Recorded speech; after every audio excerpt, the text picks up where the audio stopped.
Good evening, ladies, and welcome back. I hope you are joining us from our first interview that we had today for Monday Member Spotlight. Nakia Cook joined us just a few moments ago. She is the accounting and bookkeeping extraordinaire, teaching us a little bit about financial literacy and talking to us about her services. She's a NAWBO sister. My name is Paula D'Amico, and I'm the president of the local chapter here in Buffalo, New York. So this is the Buffalo-Niagara Chapter of NAWBO. That's the National Association of Women Business Owners. We're about 90-ish strong, I'm going to say. And we have so many incredible business women across the Western New York area. And we thought we would share what they do, put the spotlight on them, and share their services and share their knowledge with you too, because these women have been in business for more than in a blink of an eye. They've been in business for several years, and they have a lot of knowledge to share. And one woman in particular, and here she comes, I'm going to bring her up on camera in just a second. Here she is Amy Paoletti. And Amy adds sparkle into people's lives.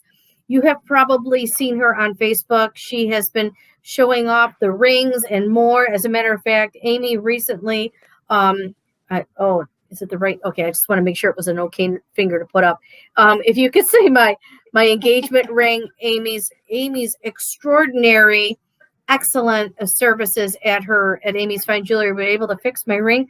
My ring, Amy, hasn't looked this good since my husband put it on my finger 20-some years ago.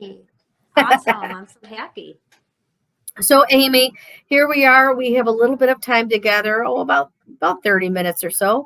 And let's talk. I think people have seen your sign on Main Street in Williamsville. They may have walked by your store in Eastern Hills Mall, but they have maybe never met you, or they've seen you at a NAWBO meeting. So why don't you tell us a little bit about your business and what inspired you to start a jewelry business? Okay, so I opened 18 years ago in the Eastern Hills Mall. That was my first location. I started in a kiosk, and then within 6 months, I moved to a corner location in the center of the mall. And that is where I still and have been for 18 years. And about a year and a half ago, I opened my second location on Main Street in Williamsville. And what inspired me to open my store was I worked for a chain jewelry store in the 90s. And when I liked jewelry, I could never find anything that I liked or that I was looking for, because I liked natural gemstones, and most of the stores sell lab created, or they just have the basic gemstones. I liked a lot of rare stones. I liked a unique setting, something different. Everywhere I went, everything pretty much looked the same. So when I opened, I bought stones loose. I handpicked them all myself. And then I did the custom settings with jewelers so that everything was different and unique. And that way you don't really have competition, because then you're the only person doing something like that versus all the other stores doing the same settings and the same stones, and a lot of them lab created. So when you come to my store, you're going to see a lot of stones that you don't see anywhere else. Okay, that's true, because I've walked through. Not only will you see some incredible pieces of jewelry at Amy's Fine Jewelry, but you will see her amazing, incredible dog, Trooper, who I absolutely love. It's always a pleasure to stop by and see Trooper, and you, Amy, too. Thanks. He has a lot of friends that come in to visit. Trust me. I'm sure he does. I'm sure he does. You know, a jewelry business is not, the jewelry business in general is just something that, I'm not sure a lot of people want to dip into it. They may want to, but because it may feel like almost a saturated market just a little bit, it's certainly it's a challenge, right? It's a challenge to connect with people about jewelry, although everybody loves sparkle, right? Right. People don't realize that you're different until they come into the store and meet you and see your pieces. So unless, if they're just driving by and they're like, oh, Amy's Fine Jewelry, it's another jewelry store. So it's hard. The hardest part is I've done commercials or I talk to people, but you want everyone to just come in and be like, oh yeah, I saw different pieces and different stones and things that you don't see anywhere else. It's just getting the people in the store to show them that it's different and it's not like all the other stores, because A lot of the chain stores are all closing. Like, not all of them, but they're all owned by one company now.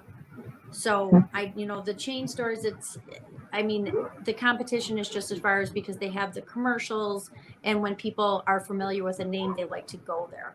So that's why being a locally owned store with everyone in business, they know that you have to personally talk to people to get them to trust you. Because originally they're going to trust the big name brand stores because that's what they know. They see them on TV and they think, oh, well, they must have good pieces and know what they're doing because they're a chain store. But that's not always the case because they mass produce pieces.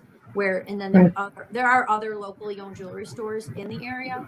There's a lot, but a lot of them focus more on engagement rings versus colored stones. And I do engagement rings, I do diamonds, I do colored diamonds. And then I love the gemstones because you're not going to find the same gemstones or the same settings. And also, people do colored gemstones for engagement rings now. Everyone doesn't do diamonds. So a lot of the smaller stores, they like to sell just diamonds. Diamonds, I like to do colors and color diamonds and different, to keep it different.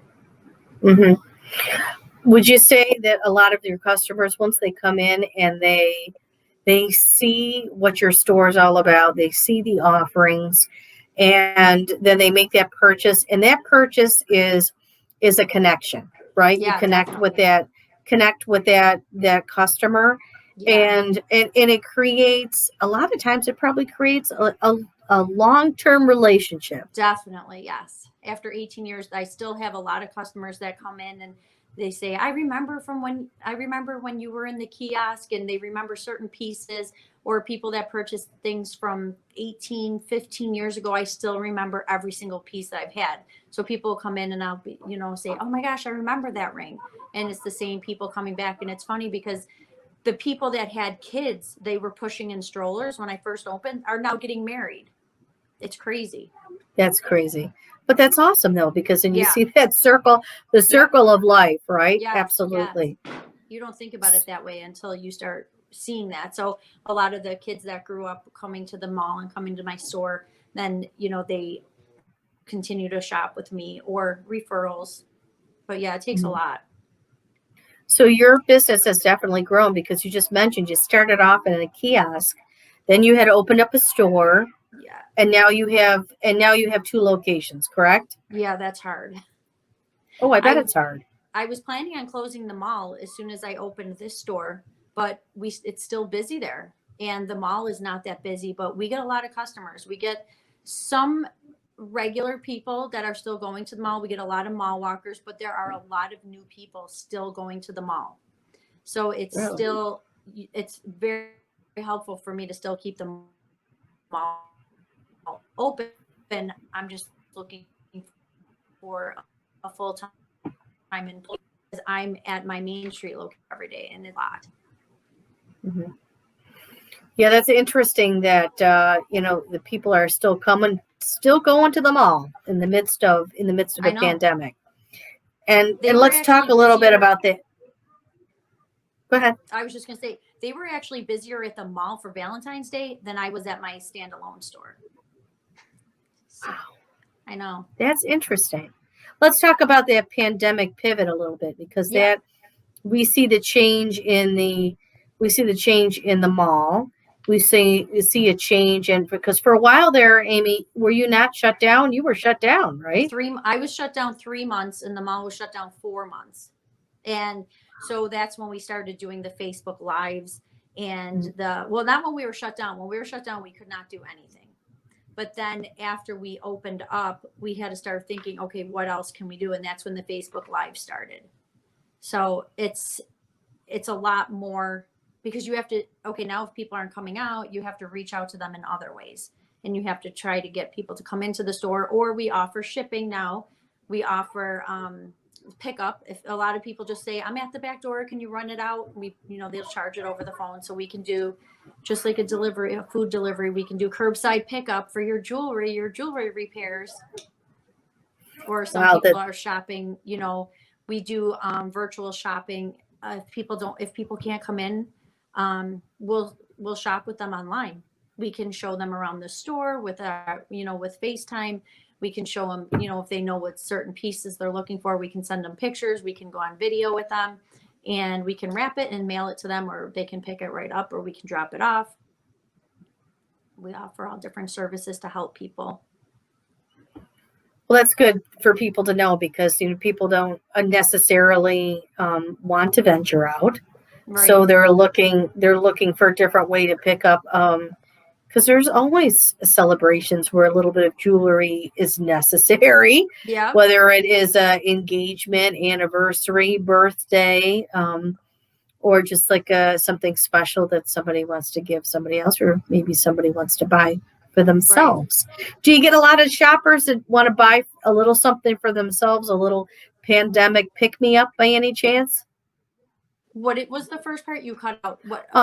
I'm just wondering if anybody is shopping for themselves. If you see an influx in people looking for like a little pandemic pick-me-up, so they purchase something for themselves. Yeah, what's funny? I don't know why, but my store has always been more women shopping for themselves than men coming in for gifts, except around holidays.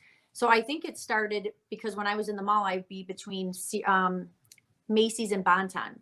So all the women would go from Macy's to Bon-Ton, and then my store was in between, or, we're by the nail place, or now Christopher and Banks is closing, but we'd get a lot of customers from there. And we get a lot of older women who love to buy rings. They all love rings for themselves. But at the new location, when people come in, they love buying jewelry for themselves too. Not only do I have guys coming in looking for gifts and engagement rings, but I do have women coming in purchasing for themselves, or on the Facebook Live too. It's location. They see something they love. I know. I just need signage, and it's nice to have a parking lot, but it's the signage. I'm not in the village, but it's, you try to catch the people's attention driving by. Mm-hmm. And I need someone on the other side of my store because people think that the whole building's for lease, and they drive by fast. They don't see my store on the other side. They just see a big for lease sign on that corner building. So Amy, why don't you tell everyone exactly what are your two locations that we can find you at? Oh, okay. So I'm on Main Street, 5870 Main Street. It's considered the village of Williamsville, but I'm actually between Evans and Young's, right across from where Milo's was. And there's a little side street, Rhinewalt, and you can park in the back. And we're building a wall, so you'll be able to come into the back and through the back door. Excellent. And then my other location is at the Eastern Hills Mall, and it's still in the Center Concourse, same location, right across from where Victoria's Secret was by Macy's. So you can go in through there's the Emporium there. You can go through there, or by the movies at the door there. So pretty easy peasy to find you. Yeah, definitely. Let's pivot our conversation just a little bit, and let's talk about you a little bit more, and talk about you being because you are a young lady and you're a young businesswoman, and being a woman in business, it's not always easy. It is something we definitely have to be passionate about what we do. And what would you say are some of the hurdles that you've gone through, especially maybe over the past year, and then some of the victories that you can stake your claim in as well? The challenges are probably finding employees to work, and someone reliable, someone who's going to show up and actually want to do work, and just getting people into the store. But I'm really proud of how the Facebook Lives have been coming along, and they have gotten better over the months of improving the broadcasting and taking the pictures and the photos. So that I'm happy with. As far as there's been a lot of challenges with the shutdown and getting people into the store. And some people, it's hard now because unemployment, and some people are, they lost their jobs. They don't have the money. So the income and, jewelry is what, it's a necessity. It's not a necessity. What is it? It's a luxury. So, I understand, people have to eat first. They have to pay their mortgage first. And sometimes jewelry can't come first. So that's tough too. You try to think, okay, yeah, people are going to get engaged, they're going to buy wedding rings, but people don't have some people don't have the money to spend that they used to, or some people just don't have the money because it's very hard to find good staple jobs in Buffalo, and especially now with the pandemic and all these stores closing. It's sad. All the restaurants and the closing, that really hurts all of us in the whole economy. What would you say That's what would you say is your fuel for your fire? Because being forced to shut down and I not actually being wrote that. able to be You know what it was? so being So people were made more aware to actually support local businesses. And I know it should be something that people should always think about, but they didn't. And it really hit home. I have been seeing with people doing local shopping more than I've seen before, because I'm in the village, I'm in Williamsville, but people that were shopping for this holiday season, they made it a point to say, I am shopping local this year. I'm shopping on Main Street. I'm shopping in Williamsville. And people were going from like store to store to store. And it felt great that people were actually, well, I'm not going to just order from my Amazon, or I'm not going to go to Walmart. Like, they actually wanted to support local. And that made a huge difference. And I think that's going to make a huge difference for the future too, because I think it opened their eyes when people are driving down the street and they see stores that have been in business for years and years and decades, and they're all leaving, they're all gone, they're all closing. So hopefully people are starting to realize, well, if we keep buying on Amazon, or if we keep being online, there's not going to be any stores left to go to for anything. And that's sad. Oh, absolutely. And sporting local. There has been like an enormous movement to support local businesses. And Yeah. in the Shop 716 was just, that's just one example. There's so many. Erie County supporting us. The Chamber of Commerce is across the Western New York area, also very supportive as well. Yes. Yep. They and are. and I want to say, and so do the organizations that you connect yourself with as well. So let's talk a little bit about NAWBO, because you've been a part of NAWBO it's been a little over a year now, right? Mm-hmm. And Well, it will be 2 years in June, but yeah, for the last year, we haven't been able to get together. So, I know, but it will come again. We will be back together again yeah, for sure. And but over that, during that time when you were able to come to the dinners and I each loved one it. reach one, I know it's Yes. great, right? It's so awesome Yeah. that sisterhood, that camaraderie, it's Yeah. amazing. And I hope you still continue to feel that sisterhood and camaraderie. I know I do, because I call on my Definitely. sisters all the time. I'm just wondering if you could share maybe a little bit of a story, or maybe something that you most look forward to being a part of NAWBO. I like that most of the women in it are going to know what you're going through. So if there's a day where you want to say, you know what, I came up with these different ideas, and for the most part, people have gone through something. So you would, I like saying, if I have questions, or say, hey, what do you think about this marketing idea? Or what do you think about trying a commercial? Or I like getting advice from the women in that, because they've been in business for a long time.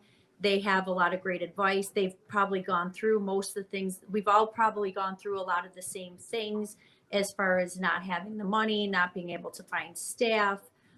So I like it's nice to know that you can talk to someone who knows exactly what you're going through, and you can bounce ideas off of each other. I like the fact that you can join your businesses together to do something. Like at my new location, I have a lot of space, so I like to connect with other people, and then we can bring different gatherings to my store location. So it can bring people into my store, and then whoever has something else that they can offer from another business can come over to my store and do something. I know, like Jackie from Rove and I were talking, and Jen, We were, there's different people that you can do all different nights. You can do a ladies' night and have something fun, or you can do like a massage, or you can have all different women come. And I like talking to the different women to find out who wants to be involved with other businesses to help each other grow. It's so amazing, that sisterhood of women in business with NAWBO, Yeah. or even just across the Western New York area, because there are so many women-owned businesses and so many women that have taken that leap of faith and decided to just do the business, and such amazing success stories. And I totally agree with you that it's so nice to be able to lean on or grab somebody's ear, that you can ask them for some advice, or you could just plain sit back and go, oh, I've been through that too. Or how did you handle it? How did you work your way through it? So speaking of which, you think was there any type of a difficulty, or maybe even a success story, or some type of an exchange of stories or experiences that you may have had with a NAWBO sister, that by the time you walked away, you were like, wow, that was certainly a connection that was meant to be? There's so many, because every time I go to a meeting, I meet someone new. And I know I mentioned Jackie from Rove. She's the one that told me about NAWBO. And then Jen Vitagliano, I met her through, Jackie and coming to the meetings.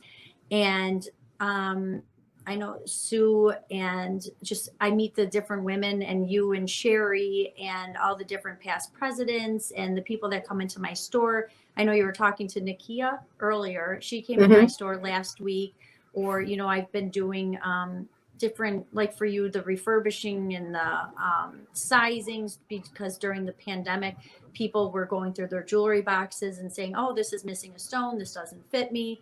So I think I just went off on a tangent. I forgot. Oh, that's okay. I forgot what you asked me. I was just looking for a story of some story, some exchange you may have had with a NAWBO sister that you kind of walked away and went, wow, that was incredible. But there seems like there's so many stories, right? There is, yeah. And then when you go to the meetings and you get to listen to the different people speak, and and each one reach one, that was amazing. I loved doing the each one reach one, and I met so many people there. And now just thinking back, like all these people are coming into my mind because I see everyone on Facebook, and I've met different women that I didn't even know belonged to NAWBO because I didn't see them at meetings, but then they'll be looking for a jeweler and someone will refer me. So I really appreciate the referrals from NAWBO, and it helps so much when, you're trying to get out there and get your name out there, and they help you. And a lot of, the NAWBO sisters have been into my store and purchased something for themselves, or purchased a gift, or had repairs done, or had something refurbished. And I love, them coming in and becoming friends with them. And there's just too many. I don't know if I have a specific story, but I have a lot of different ones. I have to say, my personal experience walking into your store, first of all, beautiful store. I have not been in the Eastern. I haven't been, honestly, have not been in Eastern Hills Mall in a very, very, very long time. But I have been into your store in Williamsville, which I love. It's gorgeous. Thank you. And when I came in, and I came in because I need a couple of things. Actually, I needed one thing done, and then you brought to my attention about my engagement ring. And I just knew that, we were having this great conversation, and we are talking about the pieces. And it goes back to what we were saying in the very beginning about creating that relationship and that trust and that community. And the fact that, we knew each other, I trusted you, and you came through like in spades. My ring looks amazing.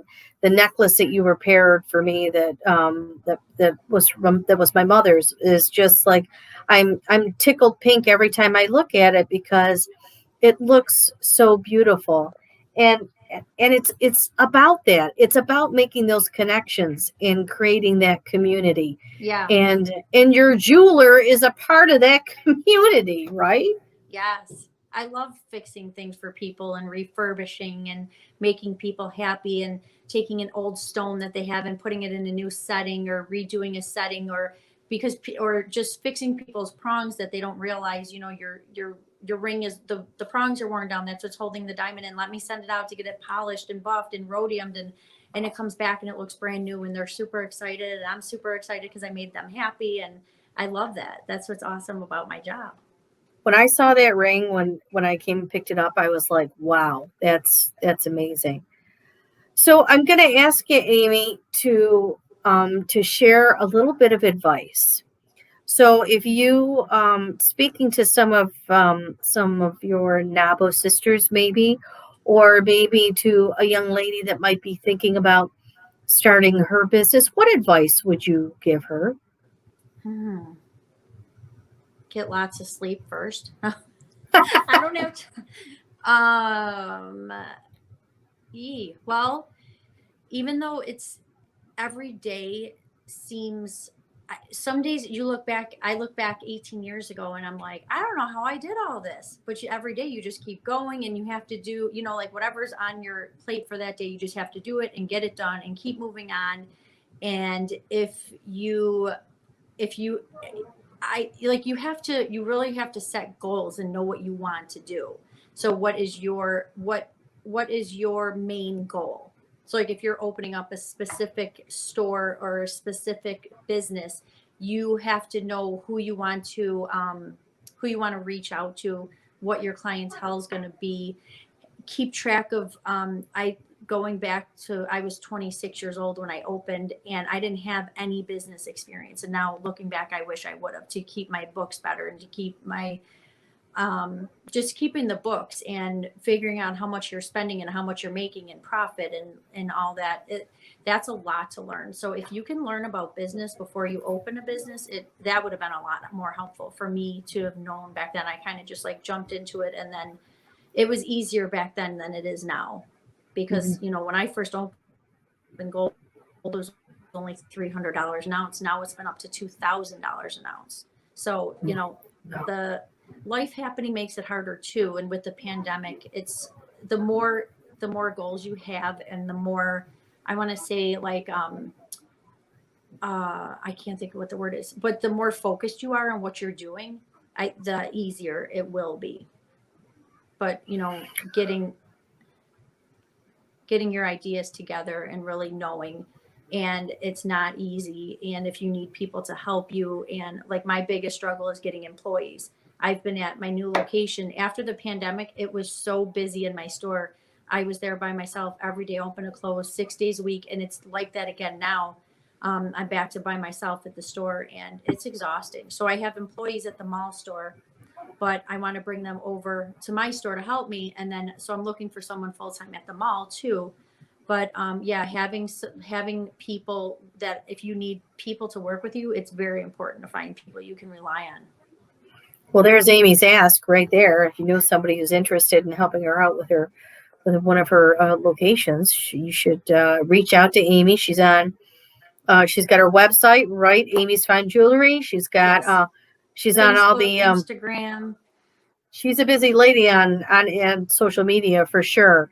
And what was it? I had one last question for you, and here's the question.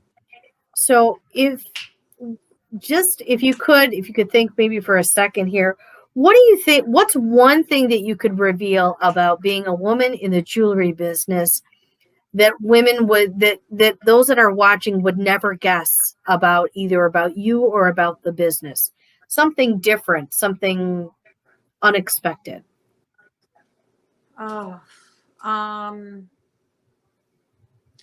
well, this is probably not unexpected. Most locally owned jewelry stores are owned by men, and they were started by their previous family members. So looking around all the locally owned stores, I think I'm pretty much the only one that started it by myself with no help from anybody. And it's sometimes, you're like, well, it would have been easier if someone had started the rapport and the building and this and that. But then now I can look back and say I did this all on my own. So, I mean, it's hard. and it's exhausting, but you look back and I'm like, I love my store. I love my clients. I love what I do. As far as something nobody would expect, I mean, I don't know what I wish I had. Well, that's kind of the unexpected. You being one of the only women, I guess, one of the only jewelers in Western New York that started with it as a woman-owned business. Right. So not That's only, yeah, I mean, I don't even know any men that started from. So yeah, I'm being a woman and opening it by myself. I don't know any women that own any other jewelry store. I mean, I do know a few, but not many where it's hard to have a big location and 2 locations. That's a big struggle. It certainly is. Having a brick and mortar is it's a challenge, especially in these days. And we are wrapping it up here with another edition of Monday Member Spotlight. Amy, it was so nice to have you with us and have you give you. I know, right? It's always so much fun. And give us a little idea of who you are and a little bit more about your business and your locations and the services that you offer, and just a little insight. You may not know that about Amy, that she started from the ground up all by herself, a woman tackling the jewelry business, another male dominated business, and Yes, it is. and she adds a lot of sparkle and kindness and community with her business. So I'll be back, Amy's Fine Jewelry. I'll be back with another piece, and I'm looking for more jewelry as well. So thank you so much for joining us today. We're so happy that you joined us. Every Monday we have absolutely. Every Monday we've got our Monday Member Spotlight. And next week we have Kenyana David. Kenyana David's going to join us. She is another one of our newer members, and she is helping us to celebrate Black History Month. We're so happy that she's joining us, and she will be joining us along with another special guest. I cannot reveal that guest, but you need to stay tuned because we have 2 guests every Monday here on the Monday Member Spotlight. Thank you again, Amy Paoletti, to joining us today, talking about Amy's Fine Jewelry. We're so excited that you're a part of the NAWBO sisterhood, and I can't wait to see you again at the jewelry store and in a meeting. What do you need, dear? I just thought of something. So I'm not always trying to take money from people, but I also buy gold, silver, diamonds, old jewelry. So you can come on in and I will hand you cash. Oh, look at that. You can even make a couple of bucks as well. I just lost my earbuds. It was so exciting. My phone went flying, and I was starting to grab some of my jewelry so I could run on over. Yeah. Thank you again, Amy. Thank you so much for joining us this evening. Listen, my friends, remember we're here every Monday at 6 and 6:30. 2 new wonderful members we will be introducing you to. Kenyana David will be joining us next week. Please join us, and if you are watching us on the instant replay version, well, thanks so much. Why don't you like our little segment and share it as well. We're also, not only are we on Facebook, but we're on YouTube as well. So thank you again, Amy Paoletti, for joining us this evening. Yeah, stop good night. See me. Happy to see you too. Good night, Western New York, and we will see you next week right here on Facebook.